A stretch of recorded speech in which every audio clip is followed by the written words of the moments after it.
Dan Bishop has just finished his second term in Washington, representing North Carolina's 9th District. But with a newly drawn electoral map, he's looking for re-election against a new challenger in the 8th District. The 8th District, as changed by the court ultimately this year, is just 3 of the counties the 3 of the 8 that I represented previously, and 5 new ones. So I'm going through that process again, and I enjoy it, but it takes a lot of energy and a lot of time. I live in the district. I grew up in the district. I know the district. Dan Bishop doesn't live in the district. He lives in Mecklenburg County.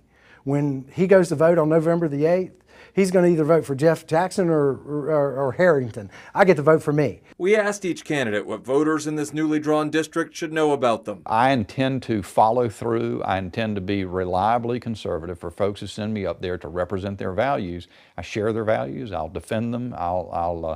I'll protect them in Washington. I could care less. When someone comes to my constituent office, I'm not going to ask if they're a Republican. I'm not going to ask if they're unaffiliated or Democratic. I'm going to ask, how can I help you? On the issues, Bishop says Democrat spending in Congress has caused inflation and economic pain for North Carolinians. Somebody's buying gas, if they're buying food, if they need a mortgage, if they have a child or a grandchild who needs a mortgage, all of those people are suffering devastating changes, but wrought in the form of cost of living or inflation. And that's the result of spending decisions in Washington. So Huffman works in IT and says one of his priorities is improving broadband access in the district. If we can get broadband back into the rural areas of our communities, that does a couple things. First, that connects everybody to the global network, banking, healthcare, infrastructure. But the second thing it does, it also attracts new business. The candidates' views differ on abortion access. Is there a point in time where you think abortion should not be legal? Look, nobody regulates my body as a man. Nobody regulates my sperm as a man.